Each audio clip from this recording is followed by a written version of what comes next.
जय श्री सीताराम। जय राधे श्याम, श्रीमन्नारायण, राधे राधे। कैसे हैं आप सब? आशा करते हैं आप सब ठीक ही होंगे। बहुत बहुत मंगलमय जीवन की कामना आप सभी के। ऐसे भगवान की कृपा सभी पर बनी रहे, माता सरस्वती का वरदहस्त आपके शीर्ष पर बना रहे। मैं पंडित राजेश तिवारी निर्मोही उपस्थित हूँ आज आपके बीच में अपने यूट्यूब चैनल निर्मोही जी महाराज पर एक बड़ी सुंदर जानकारी के साथ में। आज एक विचार मन में आया। कहीं ना कहीं लोग अपने दाम्पत्य जीवन से जब तंग होते हैं, परेशान होते हैं, तो अपने आप को दोषी मानते हैं। कोई कोई लोग तो ब्राह्मणों को दोषी मानते हैं कि पंडित जी ने हमारा विवाह सही नहीं करवाया, पंडित जी सही नहीं थे, या कहीं ना कहीं अपने आप को दोषी मानते हैं कि मेरा विवाह गलत कन्या से हो गया या गलत लड़के के साथ में हो गया। जबकि मेरे भाई, आज समस्या उत्पन्न कहाँ से होती है? लोग लड़की देखकर विवाह करते हैं, लड़का देखकर विवाह करते हैं, लाखों रुपए तो केवल देखने में उड़ा देते हैं, एंगेजमेंट में उड़ा देते हैं, फिर भी आए दिन समस्या बनी रहती है। तो इसका दोषी कौन है?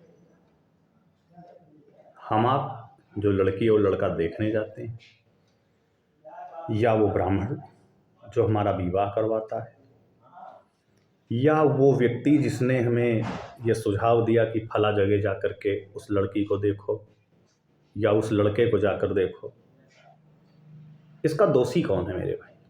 या वो लड़की जिसका विवाह हुआ है, या खुद वो लड़का, या उसके परिवार वाले, ससुराल वाले। यहाँ तक माता मैना ने भी नारद जी को बहुत भला बुरा कहा।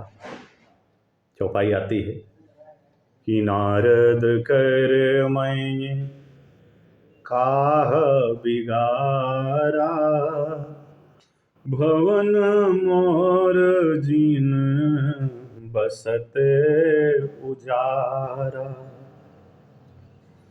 अश उपदेश उमहि जिन दीन्हा, बौरे बरही लागी तप कीन्हा।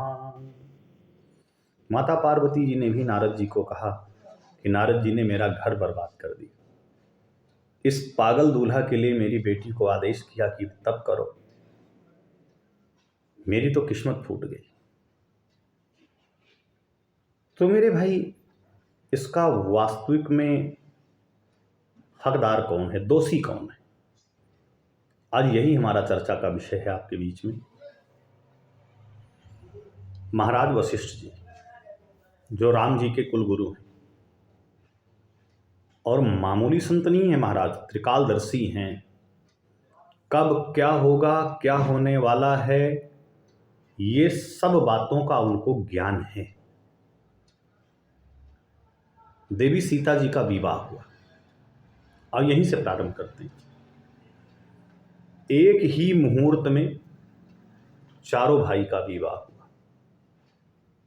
राम, सीता, लक्ष्मण, उर्मिला, भरत, मांडवी, शत्रुघ्न, श्रुतकीर्ति। जब चारों भाइयों का विवाह एक ही मंडप में हुआ, एक ही कुलगुरु ने करवाया, महाराज सतानंद जी जनक जी के कुलगुरु थे और वशिष्ठ जी राम जी के कुलगुरु थे, तो ऐसा क्या हुआ कि दो लोग वनवास चले गए और दो लोग घर में ही रह गए?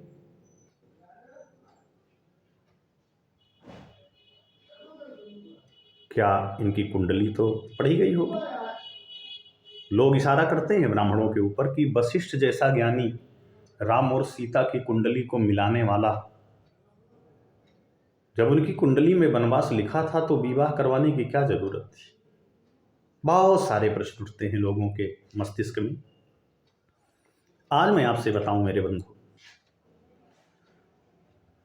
कोई किसी का विवाह नहीं करवाता है। अरे जोड़े तो भगवान ने पहले से ही निश्चित किए होते हैं। हम जो भोगते हैं ना, वो हमारे कर्मों का फल है।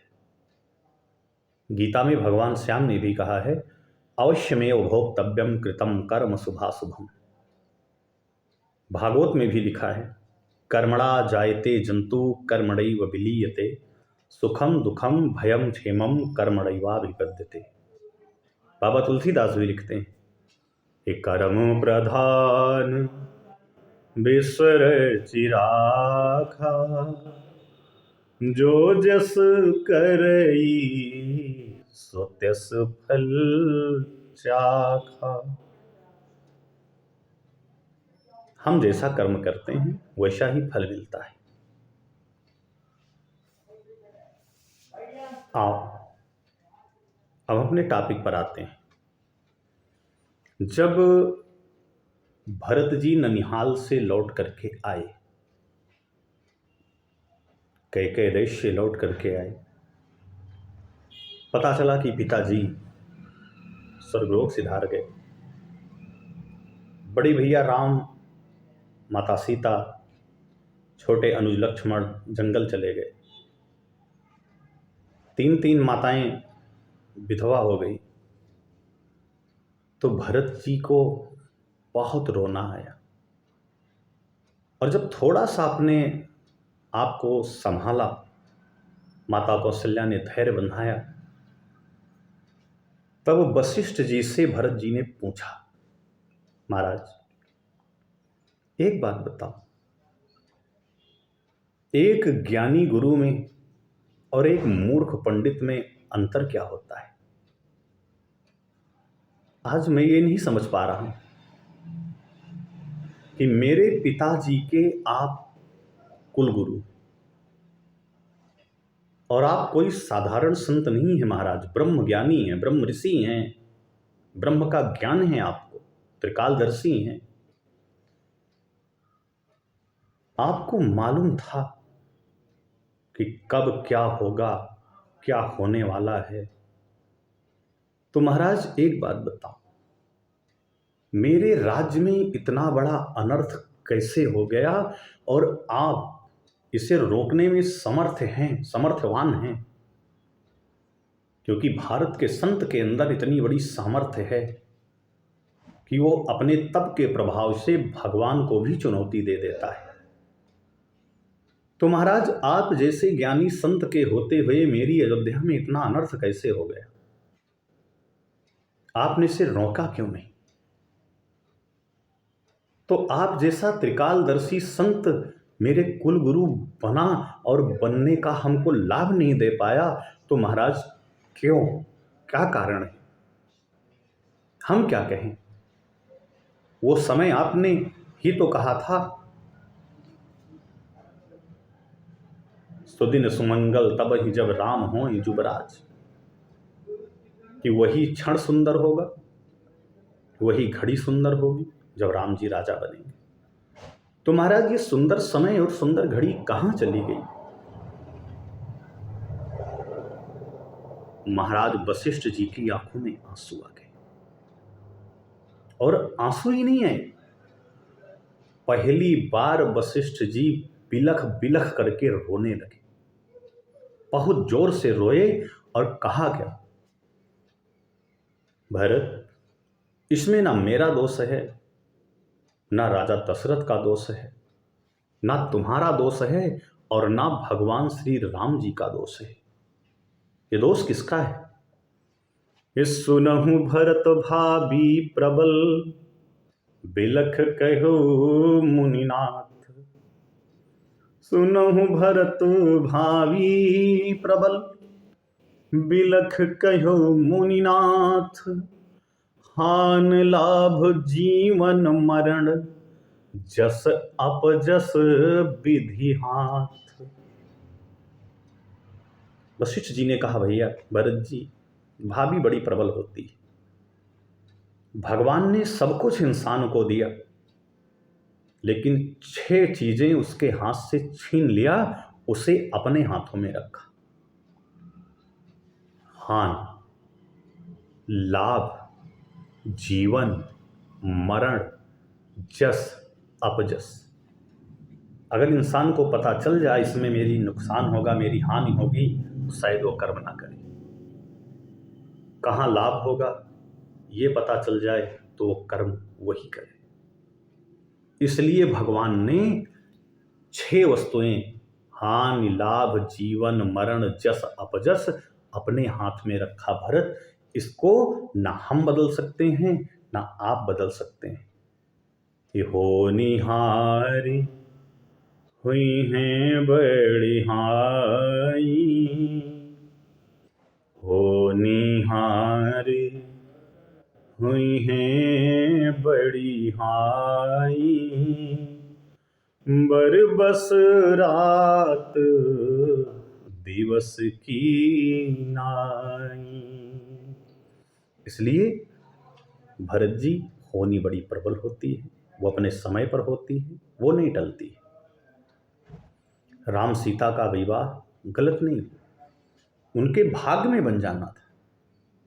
उनका विवाह कोई बेचारा नहीं गया, वो शर्त ही ऐसी थी, जो शिव धनुष को तोड़ेगा उसी के साथ में विवाह होगा। तो भावी ही थी, नहीं तो भरत जी, राम जी क्या करने जाते वहाँ? गए थे विश्वामित्र जी के साथ यज्ञरक्षा में, वहाँ जाने की क्या जरूरत थी? सो जैसी हो भवतव्यता तैसी मिले सहाय, आप न आवें ताहि पर ताहि तहाँ ले जाए। बस आज के लिए इतना ही।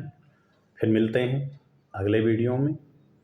और हाँ, अगर ये वीडियो पसंद आया हो तो आप लोग इसको जमकर शेयर करें,